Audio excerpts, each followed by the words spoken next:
Milestone স্কুলের ওই বাচ্চাদের মা বাবা প্রতিদিন স্কুলের গেট পর্যন্ত বাচ্চা দিয়ে যায়, প্রতিদিন স্কুলের গেট থেকেই বাচ্চাদেরকে নিয়ে যায়। কেন? রাস্তায় যেন অ্যাক্সিডেন্ট না হয়, এজন্য অভিভাবক স্কুলের গেটে দিয়ে গেছে, এখান থেকেই আবার নিয়ে যায় যেন রাস্তায় কোনো অ্যাক্সিডেন্ট না হয়।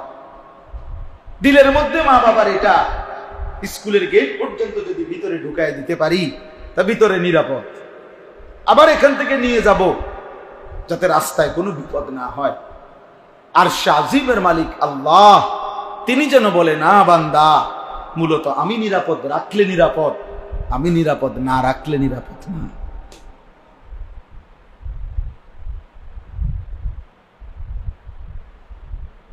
আমি নিরাপদ রাখলে রাস্তাও নিরাপদ, আমি নিরাপদ না রাখলে ঘরেও নিরাপদ না।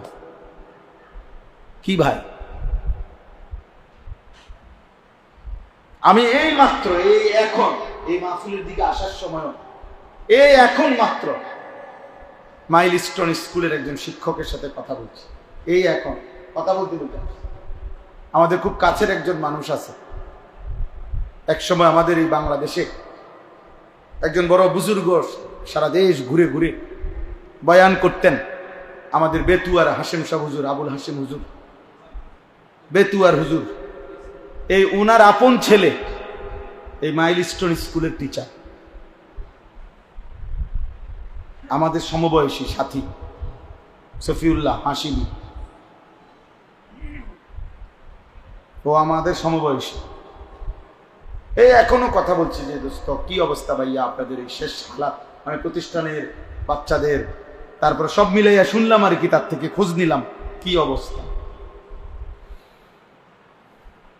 তো উনি বলতেছে যেই ভবনটা ভাঙছে মাত্র দোতলা বিল্ডিং, তাহলে এমন কিছু না যে বিমানটা উঠতে গিয়ে বাড়ি খাইছে, নামতে গিয়ে বাড়ি খাইছে, উঁচা বিবন কিচ্ছু না, এটা দোতলা এবং দোতলা টিন শেড, মানে যেটা ভাঙছে যেটা বিধ্বস্ত হয়েছে টিন শেড।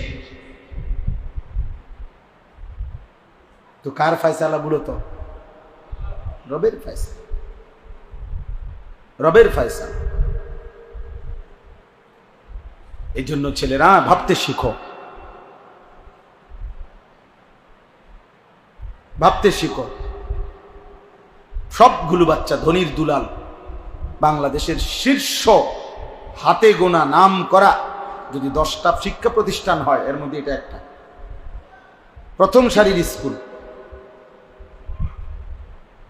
এক একজনের চুলের পেখম দেখলে মনে হয় যেন তার কোনো আল্লাহ খোদা নাই, স্বয়ং সম্পূর্ণ। এক একজনের চলাফেরার ডংডুং দেখলে মনে হয় তারে ধরুন না কেউ নাই।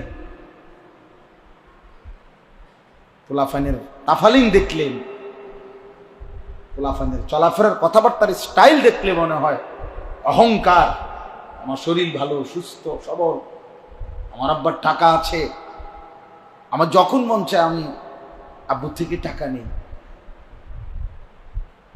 যখন মন চায় আমি মোবাইল টিপতেছি, আব্বু কিছু বলে না, আম্মু কিছু বলে না, সারা রাত মোবাইলে নারী দেখে, ছবি দেখে, যখন যা মন চায় তাই করে, মন চাইলে খায়, মন চাইলে না খায়।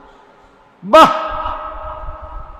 বাবা, মনে করছে পৃথিবীর কেউ যেহেতু কিছু বলে না এভাবেই জীবন চলবে। না রে দোস্ত, সুখের জীবনও শেষ হয়, দুঃখের জীবনও শেষ হয়, সেজদার রাতও ভোর হয়, নেশার রাতও ভোর হয়, মদখোরও রাত ভোর হয়ে যায়, সেজদাওয়ালার রাতও কি হয়ে যায়? ভোর হয় না? তাহাজ্জুদ নামাজ যে পড়ে তারও ভোর হয়ে যায়। মদের আড্ডায়, জুয়ার আড্ডায় যে রাত কাটায়, নারীর আড্ডায়, জিনার আড্ডায়, ওই হাইওয়ানেরও ভোর হয়ে যায়। কারো দুনিয়ায় থেমে থাকে না, কারো না। এজন্য হাসিও ফুরায় যাবে, কান্নাও শেষ হয়ে যাবে। কয়দিন পরে এই ছোট্ট মাসুম বাচ্চাদের ব্যথাও সবাই ভুলেই যাবে।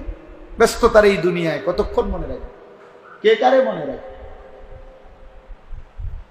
অতএব এই যে আল্লাহ নবী সাল্লাল্লাহু আলাইহি সাল্লাম বললেন এমন ভাবে বন্দেগী করো যেন আল্লাহকে দেখছো অথবা আল্লাহ তোমাকে দেখছে, এটাই তাসাউফ, এটাই ইসলাহ। এটা তৈরি করতে হয়, মানে এটা শুধু একটা ওয়াজ শুনলে হয় না, এটা দীর্ঘদিন মেহনত করতে হয়। ওলামায়ে কেরামের সাথে, আল্লাহ ওয়ালাদের সাথে, বুজুর্গদের সাথে বারবার শুনতে হয়, আসা যাওয়া করতে হয়, সম্পর্ক করতে হয়, আত্মশুদ্ধির মেহনত করতে হয়। এটা নিয়ম মাফিক ওষুধ আছে, বুজুর্গদের কাছে এটার প্রেসক্রিপশন আছে। কিভাবে একজন মুসলমান, একজন যুবক, একজন নারী, একজন ইমানদার কিভাবে নিজের জীবনটাকে এভাবে গঠন করবে যে যার সারাক্ষণ মনে পড়বে আল্লাহ আমাকে দেখছে, আমি মিথ্যা বলবো। আপনারা অনেকেই শুনছেন না, বুজুর্গরা বলে, কোন আল্লাহওয়ালা বলে তার মুরিদদেরকে বলছে আগামীকালকে আমার জন্য এমন একটা মুরগি জবাই করে আনবা, এমন জায়গায় নিয়া। আমরা শুনছি হুজুরদের ওয়াজে, ছোটবেলায় আমরাও শুনছি যে কেউ না দেখে এমন জায়গা থেকে জবাই করে আনবা।